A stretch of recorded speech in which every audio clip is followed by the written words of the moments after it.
Hey guys, Zane from the Infinite Jukebox here with another video, and today I wanted to do my final list video for 2023. First, I did my top 50 albums of 2023, had a good time doing that, got a chance to reflect on stuff I was really passionate about throughout the year, and I followed that up with my top 20 EPs of 2023, same thing. Got to look back on a bunch of stuff that I really enjoyed, got the chance to reflect on a lot of great records that I heard throughout the year, and then I remembered that I have this sort of masochistic tendency slash complex where if I don't listen to every mildly interesting thing, no matter how bad I think it might be, that I will just absolutely go insane and potentially go on an arson-based rampage, which is what leads me to here, my top 20 worst albums of 2023. Before I really start this list properly, I do want to just clarify one thing, which is just that all of the albums that I talk about in this video are exclusively going to be records that I discussed on the channel. I mean, yeah, that's a given for any video that I do. Every single list video that I make is just albums I talked about on this channel in one way or another, but I specifically want to clarify it for the worst of list, because if someone like Tom McDonald or like Kid Rock dropped this year and it's not included here, it's because I wasn't aware of it or I didn't care enough to actually listen to it. I mean, look, I listen to as much music as I can, even if I think it's going to be bad, but even I have my limitations, okay? I'm not listening to that level of garbage, except for the Morgan Wallen album that's on this list, but that, you'll see. Cut me some slack here. But first things first, before I get into the proper top 20, I want to give a bit of an honorable slash dishonorable mention, sort of my number 21 spot, if you will, and that goes to none other than Avenged Sevenfold. Life is but a dream. This almost made the list, but not quite, because as I thought about it and considered giving it the number 20 spot, I really took into account how impressive it is just being from Avenged Sevenfold. I mean, this is a highly experimental progressive metal album from a band that are known to be very much gateway, uninspired, and overall just lacking mainstream metal. They aren't a band I'm particularly passionate about, and they remain to be a band that I'm not particularly passionate about, if I'm being totally honest. But Life is But a Dream does so much that's so experimental and left field and unexpected coming from Avenged Sevenfold, and the fact that the band dedicated themselves this much to a record that incorporates so many different influences and sounds, and more than that, the fact that their fan base was so accepting of this new direction and how many people seemingly are getting into the more avant-garde side of metal because of this record, it just kind of makes me appreciate it. That being said, the weakness comes in that whole, the music part of the album, yeah, that part's bad. I mean, for all that this record promises conceptually, so much just goes wrong. First and foremost, just a total clash of sounds in the worst way possible. I mean, you have their regular kind of pop-esque metal going on, but then you have them going into straight-up soaring pop, and then they go into a more progressive metal direction with a lot of symphonic elements being thrown in there, and then you have a couple tracks here or there that go into this total direction outside of metal with this more cabaret kind of sound and loungy, this sort of jazzy kind of sound, and theoretically it should work, but it just doesn't. The vocals are stiff, the dissonant guitars aren't super raw and energetic in the way a band like Voivod would be. They just feel kind of awkward and inappropriately executed, and as a whole, this just is an album that doesn't come together in the slightest. Every single thing here is repelling every single other element, and it's pretty obvious how much this record is falling apart at the seams as you listen to it. That being said, I was really creatively impressed by this, and if I myself, as a musician as well, ever create something half as ballsy as this record creatively, I will be damn proud of myself. So yeah, there you go. Avenged Sevenfold, record that I did not enjoy at all. Consider it my honorable mention, my number 21 spot again, but that being said, it's not the worst thing in the world, and if you do like other Avenged Sevenfold records, hey, go check it out. Now with that in mind, onto the actual list. 20. Metallica, 72 Seasons.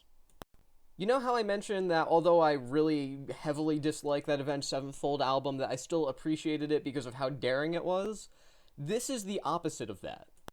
Look, Saint Anger this is not, but this is still a really terrible album from Metallica. I mean, sure, you could argue that they've been way past their prime for, say, few decades, give or take.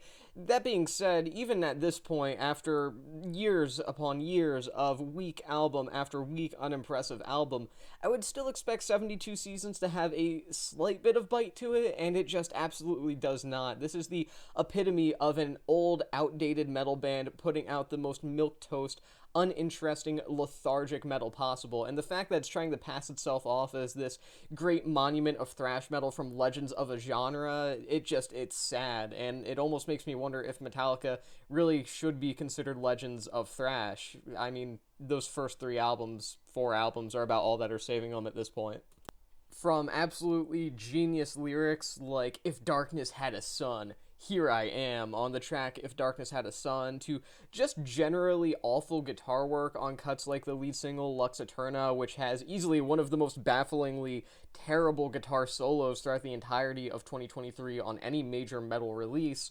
This just feels like an album made by guys that don't care, that could have and should have retired literal decades ago. I mean, the guys have made their money. You can't tell me that these cats aren't chilling in their $5 billion mansions and haven't been since, 2003. They could have called it quits a long time ago, and God hope that they do soon. I mean, please, just stop. Just stop. I promise this list isn't entirely metal. 19, Drake, "For All the Dogs." Wow, me hate on Drake on my channel? Never before has this been done.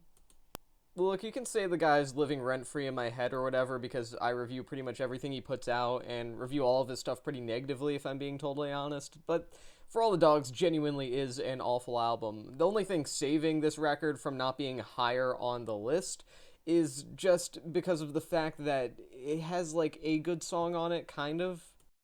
Look, 8 a.m. in Charlotte is actually a pretty good song and one of the better singles that Drake has put out in the past few years, if I'm being completely real, but beyond that, every single other track on this album ranges from bad to absolute disgrace to humanity.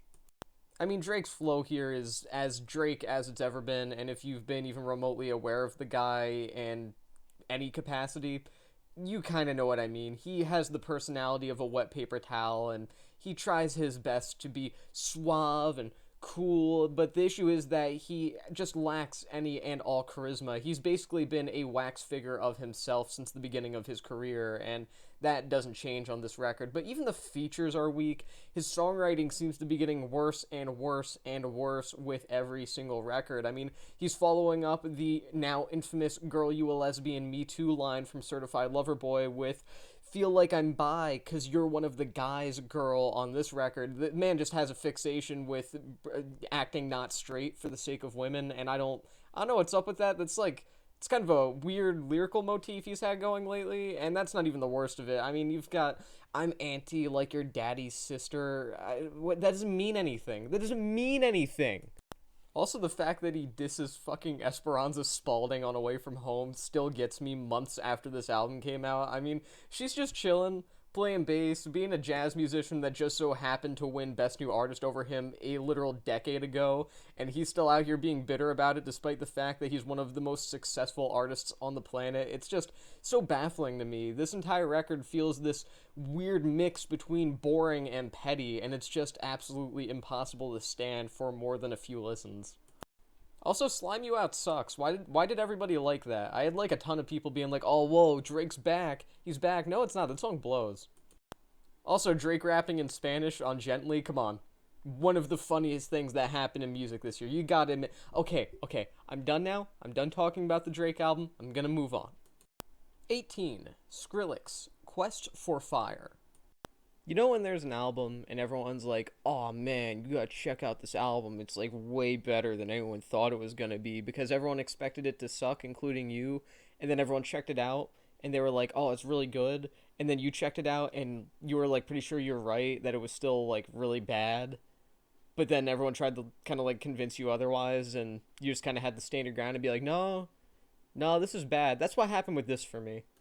I do get the appeal to this album. I'm not going to pretend like it doesn't try to be a pretty impressive and ambitious record, both in terms of Skrillex's production style and all of the features on here, but I don't know, man. This is just so ridiculously monotonous and flat to me, and it baffles me how you can get people like Missy Elliott and Porter Robinson on an album and not have them feel all that notable, not to mention some of the weaker features here being people like Fred Again, which just don't really have that much distinction to them overall. I just can't help but feel like this record is just kind of a waste of space. Maybe this whole trap EDM dubstep thing that Skrillex has right now and has had going for him for a long time now just isn't for me. That's probably the real answer, if I'm being totally honest. That is the real answer based on the fact that I didn't like this or his other album this year. But with all that in mind, I feel like this record had a ton of potential, and it feels like none of that potential actually got used, and that's a damn shame. And if you're wondering why this was placed above the Drake album, despite the fact that I seem to be way more harsh about that album, I mean, at least I can have fun talking about the Drake album being bad. This one isn't even fun to talk about. I just feel disappointed in this one. 17. Nicki Minaj, Pink Friday 2. Look, I'm not a diehard Nicki Minaj fan or anything like that. I'm certainly not a Barb, but with that being said, I thought the prospect of her finally doing a sequel to her classic album Pink Friday was pretty exciting overall. I mean, I wasn't jumping up and down in my seat over the prospect of its existence, but hey, you know, I was interested to hear it. I was willing to give it a chance, and I kind of regret doing that because, yeah, I mean, it's on my top 20 worst albums list. What do you think? How do you think I feel about it? I feel like Jerry Seinfeld the way I'm asking, what's the deal with so many things throughout this video, but I gotta do it at least one more time. What's the deal with this whole trend of, like, sampling things and interpolating things in the most obvious way possible? I mean, some of the biggest artists in recent memory, like Coi Leray, have done it to death already, and that has partly resulted in the quick fade-outs of their relevancy within the mainstream, but it is absolutely baffling to hear it coming so obviously and so obnoxiously from an absolute titan of popular music like Nicki Minaj. I mean, whether you're talking about the obvious usage of Girls Just Want to Have Fun on Pink Friday Girls, or Super Freaky Girl, which shockingly uses Super Freak by Rick James. I bet you could have never guessed where that one was going to come from. Really shocking song use there. I know, crazy.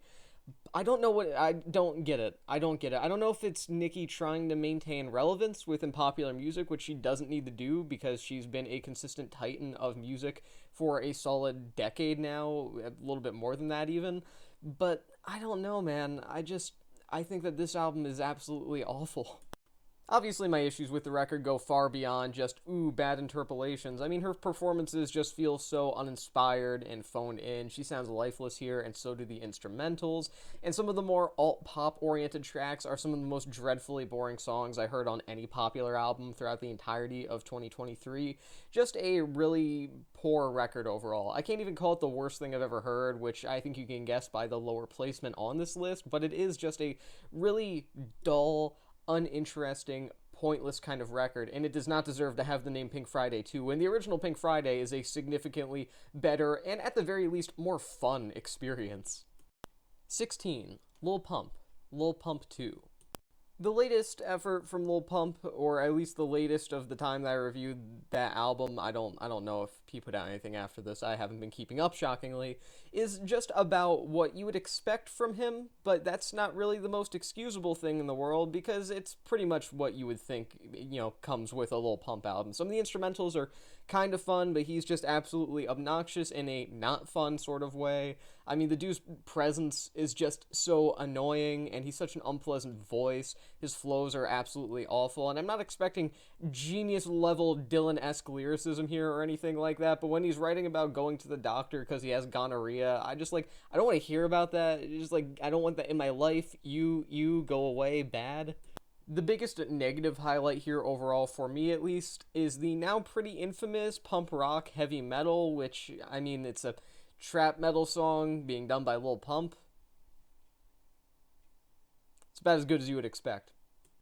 I mean, it isn't the worst thing in the world, but if you really wanted me to sum this record up to you, on rateyourmusic.com, the place where all completely dorky, lifeless music nerds like myself gather, This album has a genre on it called no melody, which that's not a real thing. I refuse to believe that's a real thing, but that is hilarious. And I mean that pretty much sums it up. That's Lil Pump 2 for you.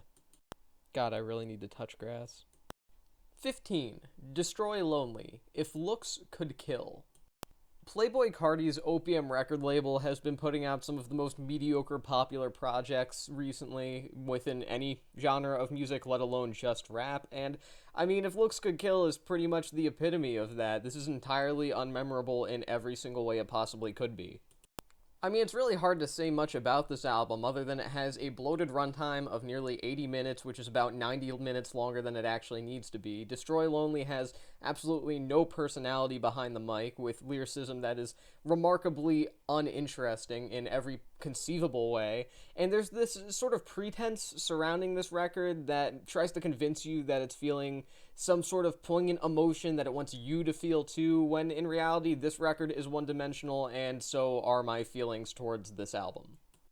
Playboi Carti is supposed to release in 2024, and all I'm saying is that I pray to God that his new album is significantly better, or at least slightly better, than anything that any of the other artists on his Opium label have put out, because even if it's a little bit better, I just want something above awful from these guys. And Ken Carson kind of gave that to us with A Great Chaos in 2023, but even then that record wasn't really great.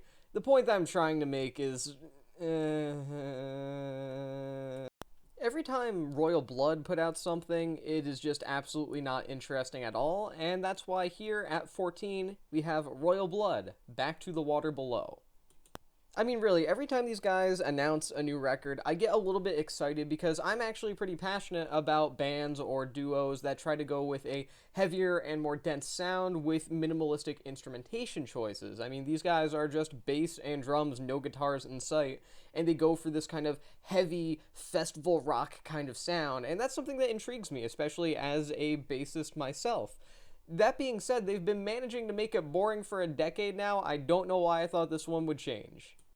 Ben Thatcher is, from a literal sense, a competent drummer, but it just feels like he has no sense of power or urgency here, and as such, this record completely lacks any sort of depth or punch to it. It just feels like a pretty shallow record in terms of percussion, and that's not to mention Mike Kerr, who is undeniably a lead bassist in the literal sense, because he's forced into that position here, but he has this sort of faux rough, synthetic rough sound that tries to create a more raw kind of style to Back to the Water Below that it just can't execute well because it's trying to be forcefully created rather than naturally created, which is the only way to properly go about executing that kind of sound.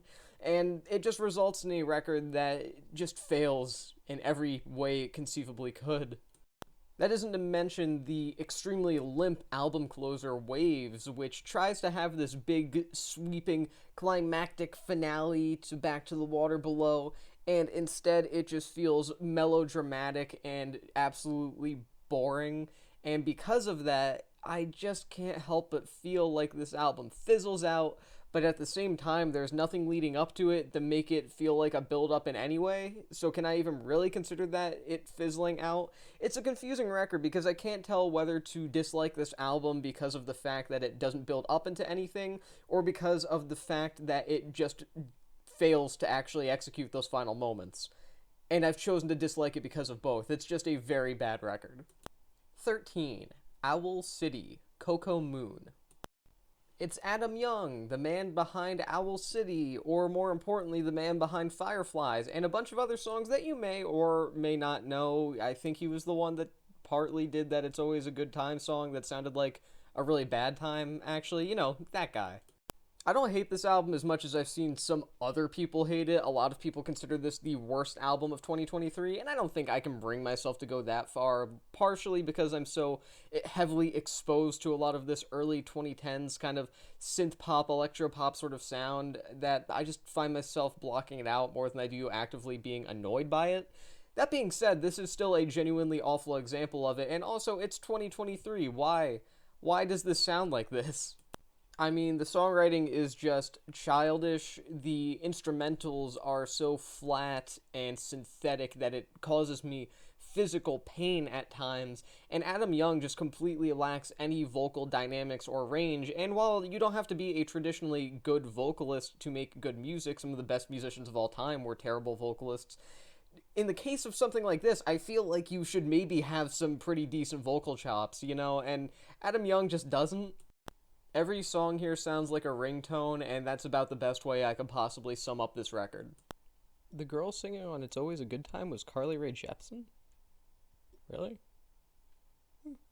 No shit. 12. Måneskin, Rush.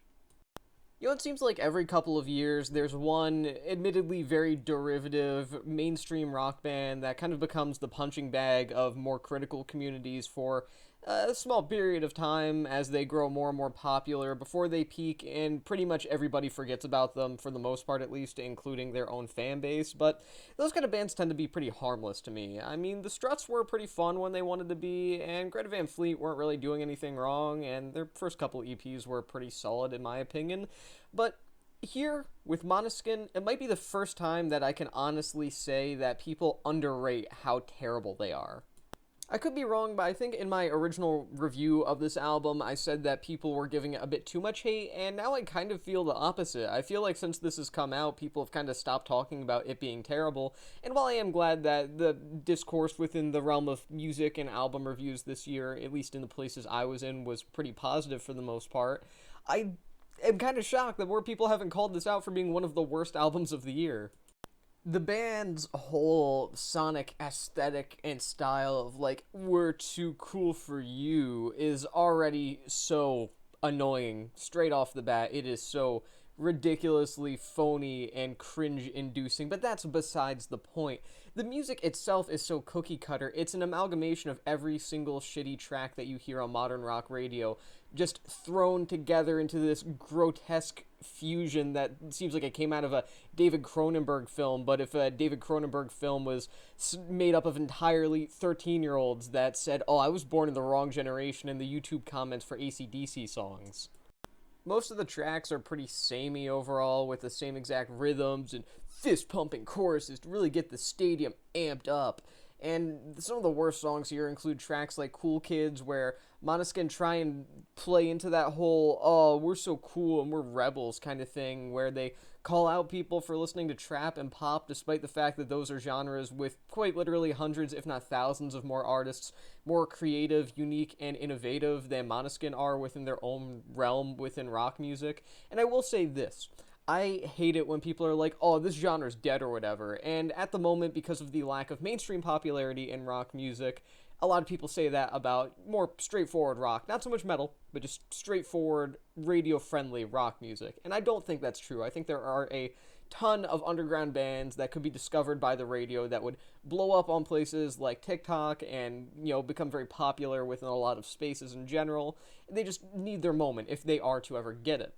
However, if Måneskin was the first thing that I heard as, like, say, a 60-year-old man that hasn't listened to new music since 1980-something, I would think that good music was dead too. I would think that humanity should just get wiped out if this was the thing I heard that represented us culturally. This is just terrible.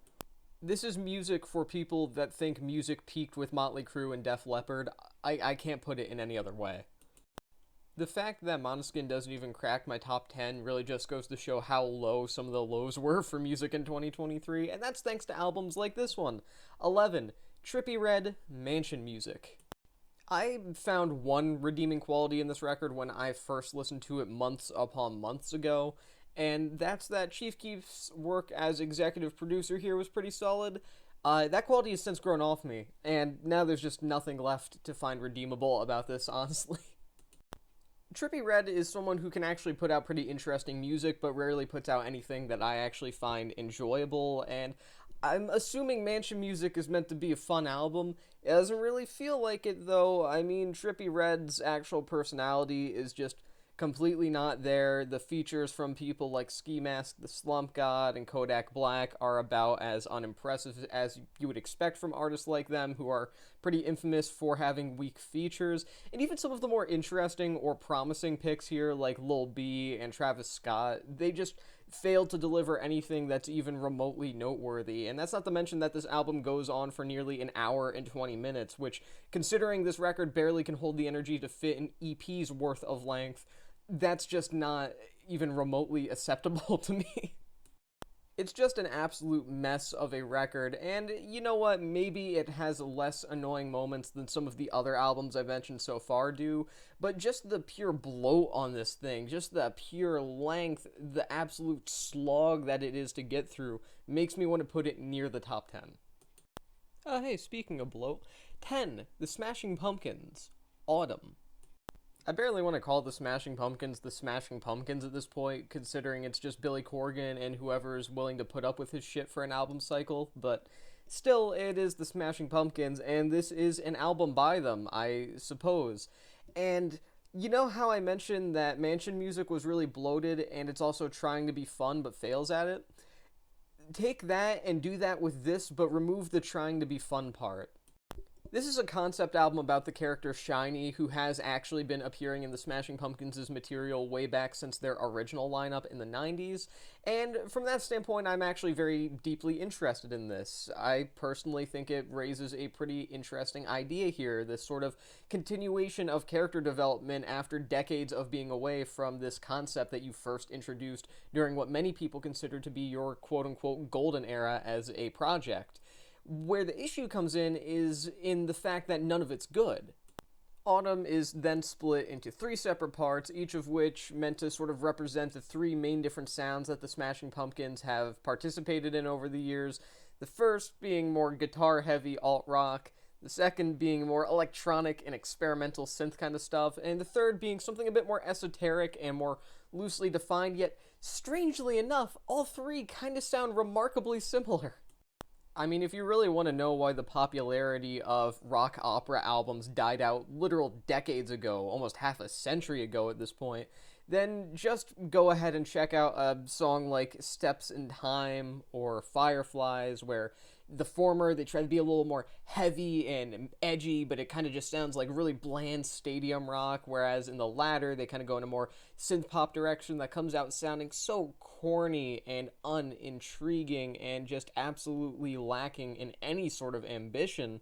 And that isn't to mention the narrative itself, which really shows us, again, really nothing about the character Shiny that I mentioned before, even though that's kind of the point of this record. It just feels like it's a non-existent narrative here. It's just an album slapped together for the sake of long runtime, I guess. I don't even know what the goal here was.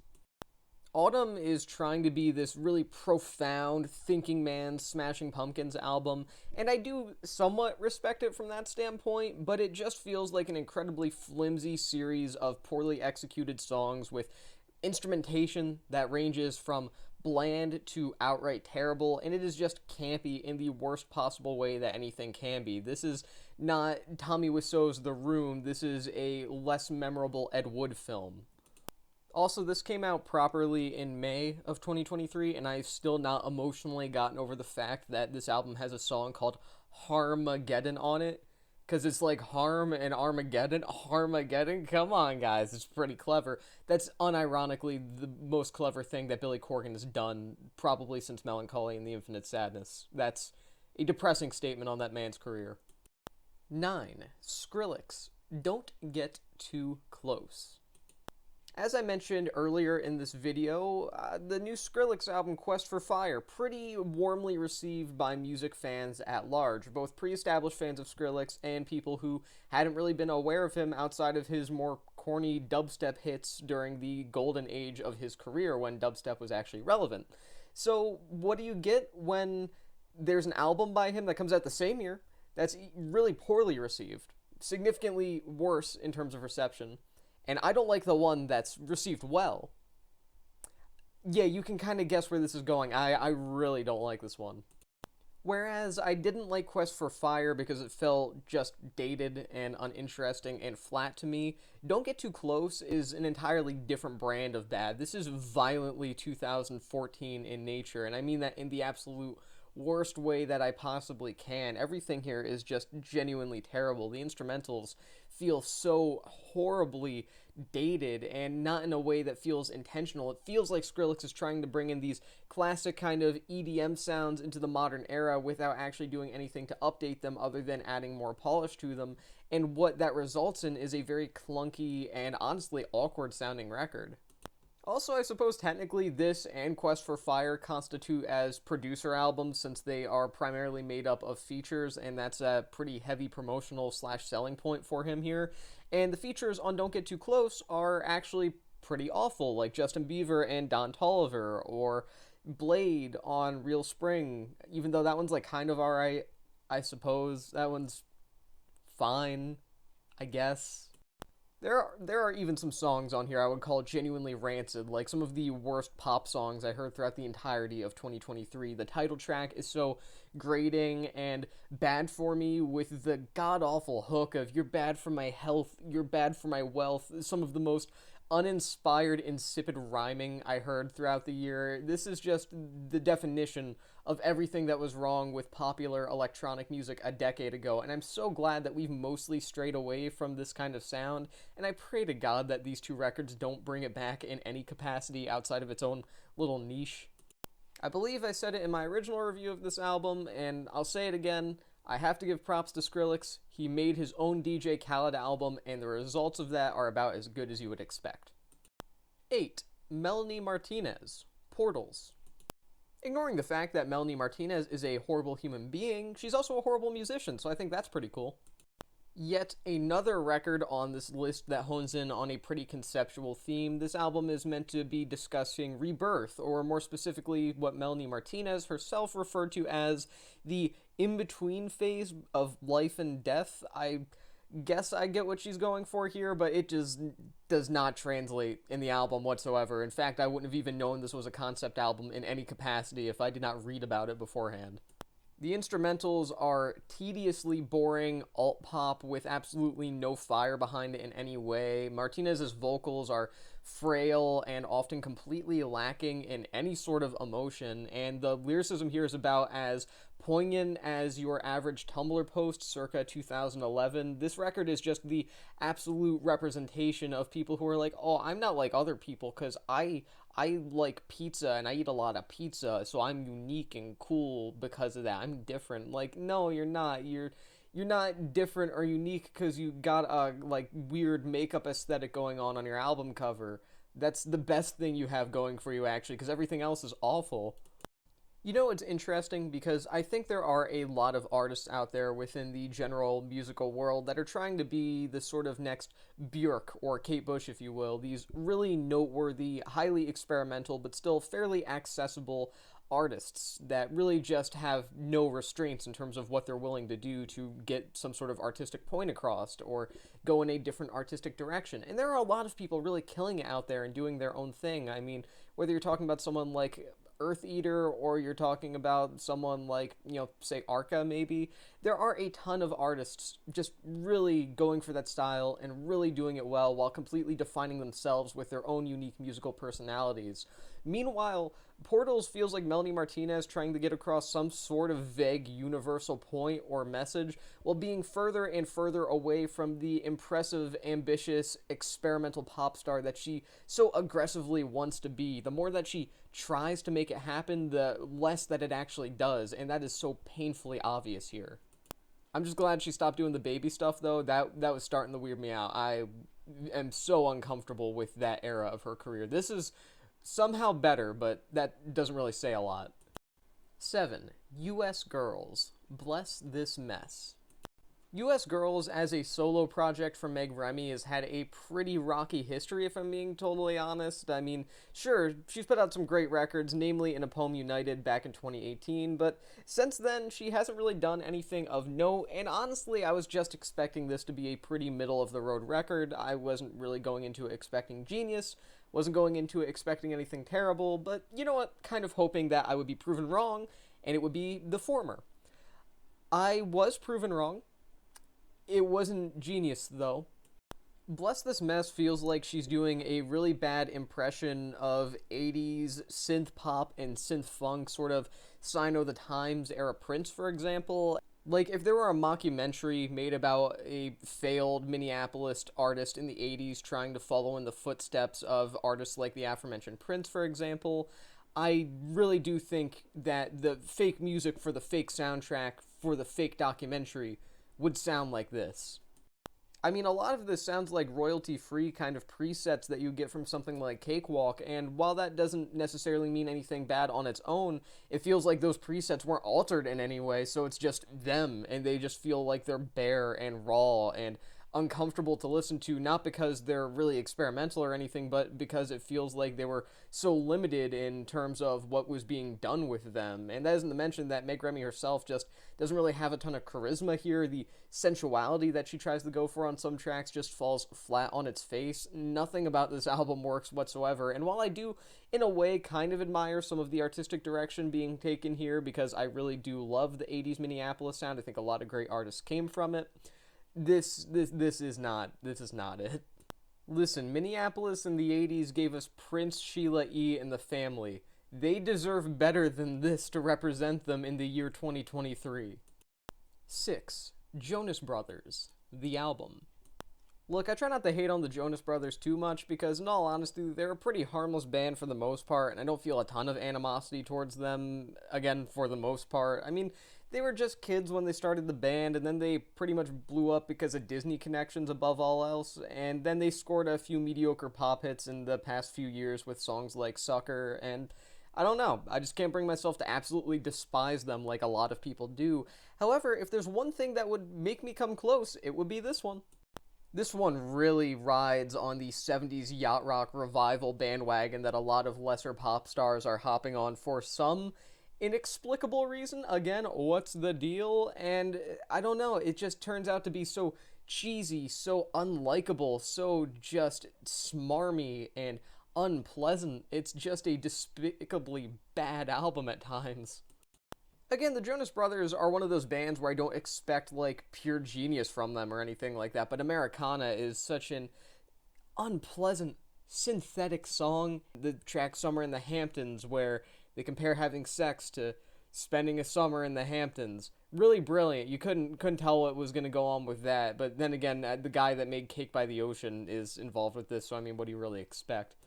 This album just sounds like background music for an ad that you would get on YouTube that you would pray was skippable after 5 seconds so that you didn't have to hear the rest of the song. And yeah, sorry, I can't get into this one. My deepest apologies go out to Nick Jonas, Joe Jonas, and the other one whose first name I still can't remember, Jonas. 5. U2, Songs of Surrender.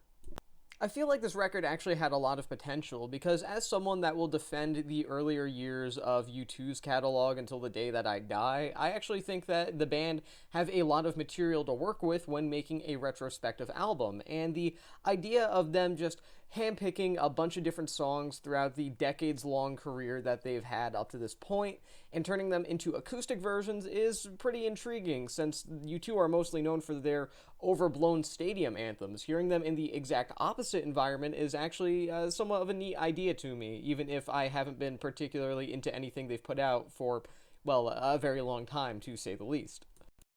The biggest issue straight away comes in the form of this record's length. This album is longer than 2001: A Space Odyssey. I'm not even joking, that's just true. Bloat aside, there are a plethora of other issues here. I mean, some of the songs they choose, especially those from some of their more recent records, just generally aren't good from a lyrical standpoint, and there's often a reason why people look them over when discussing U2 songs. That isn't to mention that Bono's vocals, while solid from a technical standpoint, sound less than passionate in many different places. I often feel like Larry Mullen Jr. and Adam Clayton are completely in the background as a rhythm section, which does make sense as an acoustic set does imply a more face-to-face, stripped-back series of instrumentals, but the moments where they do appear, they have virtually nothing to do, and their presence is utterly pointless, and the Edge's guitar and piano work is fine, I suppose, but when every single one of these songs sounds so similar at such a constant rate, when you're sitting down and actually listening to this record from front to back, it is so incredibly irritating to hear basically Bono do some mediocre, somewhat dull vocal work and nothing be provided by the rest of the band. And I do understand that you kind of have to take things down a few notches here in terms of actual delivery to make things work. I mean, it's an acoustic setting, and you're primarily covering songs that are used to being sung at Madison Square Garden or the Sphere in Las Vegas. Songs like Pride in the Name of Love and Where the Streets Have No Name. I get that you need to change things up in terms of how they are delivered from a musical standpoint, but there gets to be a point where you kind of just asked if you could and didn't really ask whether you should, because the result is something that is so absolutely impossible to get through more than a couple of times. It's just such a slog of a record through and through. I mean, this record is just dying for any semblance of variety throughout its 40-song-long track list, and the absolute self-seriousness and lack of fun that the band seem to approach this album with, it results in something that comes across as so pretentious, as if they're almost like, guys, you spent all these decades appreciating us for our absolutely ingenious, world-changing, humankind-saving, anthemic songs. Now, here you get to hear our emotional side because we're also emotional poets as well, and it's just like, fuck off. Like, it's so impossible to stand. It's so unlikable. I know I said that I'm a defender of this band, but I realize that the more I talk about them like this, the more it seems like that's a lie. I swear, their stuff throughout the 80s and most of the 90s is really good. Please, if you've dismissed them because of their last few records, go, like, check out the Joshua Tree if you somehow haven't already, or like go check out one of their first couple albums when they still kind of had some post-punk influence, because here, this is maybe the worst introduction that you could get, not only to U2, but maybe to any classic band of any kind. This is just a dreadful record. 4. NF. Hope. You know when people throw around the term lyrical, spiritual, miracle rapping to describe rappers who just really hone in on that whole, yeah, I can rap crazy fast kind of style, without actually saying even anything remotely of substance, while also posturing like they're lyrical geniuses that have something really important to say? That term must have been absolutely made for NF, because he is the most pure embodiment of it. I mean, this is the consequence that Rap God by Eminem had on rap as a genre at large. This is just a complete and total demonstration of incompetence in every single way that it possibly could be. I mean, NF has no clue how to write a decent hook. The guy has nothing to say from a lyrical standpoint, despite the fact that I guess he's trying to talk about stuff relating to mental health and a variety of other subjects. And while I respect that, and I do think that's an honorable thing to discuss, especially as a musician with a huge platform, I just can't help but feel as if he's being extremely melodramatic throughout the entirety of this record, rather than saying anything that's of even remotely worthy discussion or anything of the like. It just feels like nothing being done here needs to be in existence. The instrumentals here are just so ridiculously synthetic as well, and so, again, over-dramatic. A lot of songs here have been rightfully compared by both myself and many other people to songs you would hear in the trailer for like a Fast and the Furious movie, or for a Transformers movie, or some other mindless blockbuster franchise film. And while I'm not saying that's inherently a bad thing, when it comes to NF, it absolutely is a bad thing, because he does it in the most corny and self-awareness lacking way possible, making for a record that is very unlikable, somewhat admirable in the way that he attempts to be honest from time to time on a couple of tracks here or there like Mama, but mostly completely unlikable, with terrible instrumentals, nothing even remotely remarkable from a lyrical standpoint or from a compositional standpoint, nothing even remotely striking in terms of choruses or hooks or any quotable lyrics or anything. This is one of the biggest nothing albums of 2023. Take me back to Eden. More like eating these nuts. Got 'em. This was one of the biggest hits within metal, I suppose, if you want to consider this metal, throughout the entirety of 2023, and I'm absolutely baffled why this was like the genre's big crossover hit into the mainstream. Just absolutely shocking. There are a ton of extremely interesting bands within the realm of alternative metal that are combining a variety of sounds with metal to form a very strange yet intriguing combination of influences that is really pushing the genre of metal forward at large. And while I do, to an extent at least, consider Sleep Token metal, they cannot in any way successfully execute that combination of influences. I mean, the dissonant rhythms of some of the gent influences here feel very awkward. The light pop, sort of AM radio funk going on here, it just feels so incredibly tasteless. It feels so plain. It feels so flavorless. The sort of R&B incorporations that they work their way into the metal aspects of this, it just feels like it shouldn't go together. It's like putting ketchup on vanilla ice cream. It just feels like the most disgusting combination possible. But the worst part is that Sleep Token can maybe almost be a decent band. I'm not saying that this record was ever going to be great in any way. I think just conceptually it was poisoned from the start. But maybe they could have pulled off the metal well, but did the R&B part bad. Or maybe they could have pulled off the R&B part well and did the metal poorly. Or some of the more pop-based influences, just the straightforward bedroom pop, alt-pop kind of influences they have here. Maybe they could have done that well, and the rest could have been done in a shoddy manner. But that's the thing. None of it is done well, and then it's all sort of weaved together into this very obnoxious, in-your-face, melodramatic, over-the-top mess of a record that is every bit as directionless as it is annoying. That isn't to mention Vessel, the mysterious lead vocalist of Sleep Token, who tries to deliver some, I suppose, Peter Steele-esque kind of deep but sensual and, maybe sort of like hot vocals, and it just kind of feels more like he's gargling out the lyrics a lot of times, with some of the softer and more tender songs here, like Are You Really Okay, just kind of feeling like he's forcing each line out, and not in a way that feels impressive, more so in a way that feels unintentional, like he's just trying to like grind the emotion out of his vocal cords, and it results in something that feels genuinely cringeworthy in terms of how he presents himself as a vocalist. The fact that this is not my number one worst album of 2023 really just goes to show the fact that Morgan Wallen did in fact release an album this year. 2. Morgan Wallen, One Thing at a Time. Ah, gotcha, you thought it was going to be number one, but I lied, I misdirected you. And you know what else is misdirecting? The fact that this is the most popular album of 2023, I've never met anybody who actually likes this album. If there was a contest for the most insincere pop artist in all of popular music at the moment, Morgan Wallen would get third place and second place, and the only reason that he wouldn't get first is because everybody else dropped out, and they would consider it unfair to give him 3 trophies instead of just 2. He is far and away the single most unlikable person on the Billboard charts right now, and considering there are a lot of pretty unlikable people that are constantly charting very highly within popular music at the moment, that's a pretty impressive feat.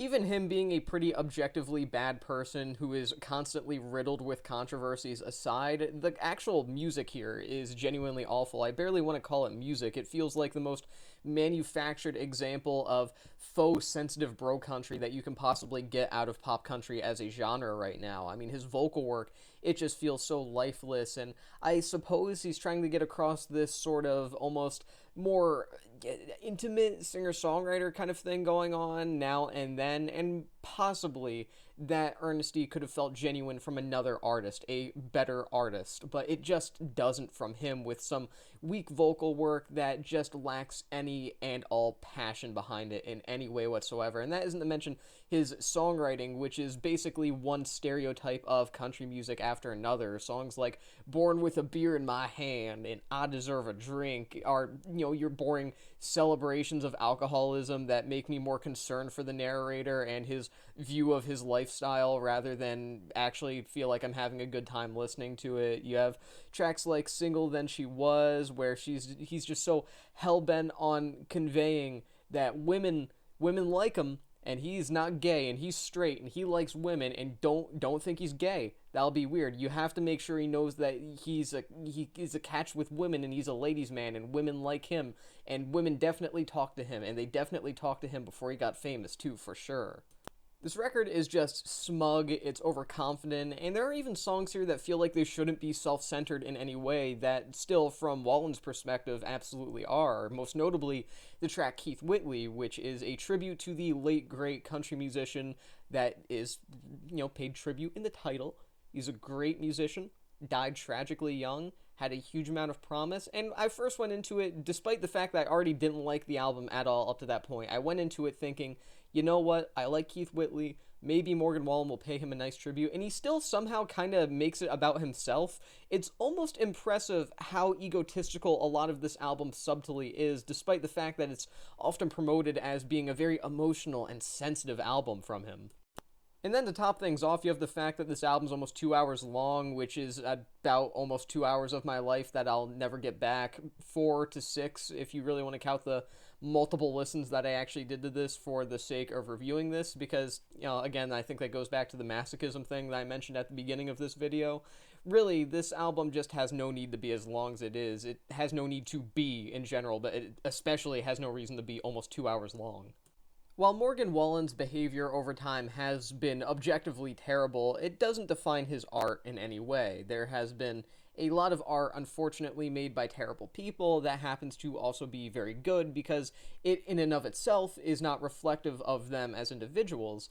However, I feel as though this record is actually very much reflective of Morgan Wallen because it's egotistical, it's self-centered, it's completely unnecessary in terms of its very presence, and it's also, just like the man himself, representative of everything wrong with popular country music right now, and also makes me appreciate artists like Jason Isbell and Zach Bryan, who are really kind of carrying country music within, the charts, at least at the moment, on their backs, while also fighting off, at least somewhat, people like Morgan Wallen. Mainly Morgan Wallen. And here we are, at number 1, the worst album of 2023, in my eyes, at least, Roger Waters, The Dark Side of the Moon, Redux. I had a really difficult time deciding whether I wanted my number 1 spot to be the Morgan Wallen record or the Roger Waters record, and the deciding factor that I really put into, choosing which one was going to be my number 1 worst album for 2023 was one simple thing: potential. The Morgan Wallen album was never going to be good. I think that most people can agree with me on that, or at least most people who actually hated it, like myself. I don't think anyone thought the Morgan Wallen record was going to be good. This album, before I heard the singles, I thought maybe, just maybe, had the slightest potential to be at least decent, and it is the exact opposite. This isn't just a poor remake of a classic album, this is an outright bastardization of one of the most iconic albums of all time. And let me get one thing straight, I don't even like The Dark Side of the Moon that much. It's not one of my favorite Pink Floyd albums. Hell, it probably wouldn't even crack my top 5 Pink Floyd albums. That's how much I think it's actually overrated, even if I still, again, do enjoy it a fair amount. That being said, this is unnecessary in every way that something can possibly be unnecessary, and I get it. It's not like you need a huge amount of fan demand to remake an old piece of work. Tons of artists have re-recorded, re-released, re-recorded versions of albums and songs to great results. Hell, that happened a couple times last year. A few albums that I never talked about on the channel of re-recorded old records put in a new light, a new musical setting by artists that had, maybe changed over the years in one way or another. And Roger Waters certainly has changed over the years. But that doesn't mean that he needed to recreate Dark Side of the Moon, and that's pretty obvious in the actual results of his experiment here. And that isn't to say that Waters himself didn't claim to have his reasons for remaking this record, because, he said he did. He wanted to recreate the original Dark Side of the Moon, but with the viewpoint of a man who's now 80, not 30 when the original came out. And that's a fine enough reason, I suppose, to re-record a record, but I would assume you would want to add something in terms of perspective or point or thematics to this record. And, at that point, why not just make a new album instead of re-recording a record that was highly representative of your band at one era? But that's besides the point. I would assume that you would want to add something new to really give it that fresh twist that you're apparently looking for. And here on the Dark Side of the Moon Redux, there is just absolutely nothing. I mean, it's really hard to understand how much truth there is behind that statement, little to none, when you have so many songs here that have completely unchanged lyrics. I mean, money is the same statement on consumerism that it always was, and that's not inherently a bad thing, but when you don't change anything except add a significantly weaker instrumental and the occasional line or two of mediocre poetry that honestly lacks any sort of perspective that he seems to think he's providing, it makes one wonder why. And my answer is I don't know. Ignoring the easy answer of cash grab, which probably. It also kind of feels like Waters is trying to do some sort of like big career ending finale album, the kind of thing that we got from Leonard Cohen on You Want It Darker or David Bowie on Black Star, etc., etc., that kind of album. And while I have no issue with that because, I love You Want It Darker and Black Star, even though this is a hot take, I think is the best album of Bowie's career, this needs to be something else. It's a reinvention of an album that doesn't need to be reinvented. And it's not even reinvented in a way that feels like it's achieving anything that seemingly Waters wants to achieve. It is an album that does absolutely nothing with the concepts on here. It isn't spacier than the original or anything like that. It feels so much less emotional. The, again, spoken word passages that Waters does add here just feel so lifeless and bland, like he recorded them in one take into a shitty microphone and called it a day and called it an album. It just has no reason to exist. And don't get me started on the actual lyrical content that Waters does add to this record. I mean, for example, take the track Any Color You Like. The original, pleasant instrumental, perfectly fine. I've always liked it a good bit, and it's understandably considered one of the all-time great rock instrumentals, even though that partly just comes from the fact that it's on one of the most iconic albums of all time, but I digress. This time it's changed up, and there's lyrics to it, and not only is the instrumental itself so much more flat and less emotionally profound than the original feels to be, but what Roger Waters does right, it just feels like he's saying absolutely nothing. He says in the first verse, "It's hard to understand, bombarded as we are by hot words, like molecules in an electron microscope, battered from pillar to post."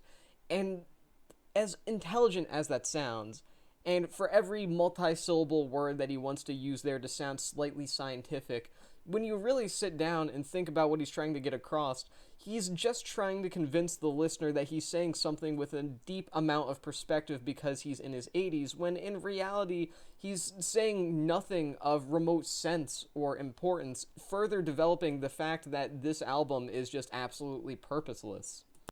So yeah, it's bad.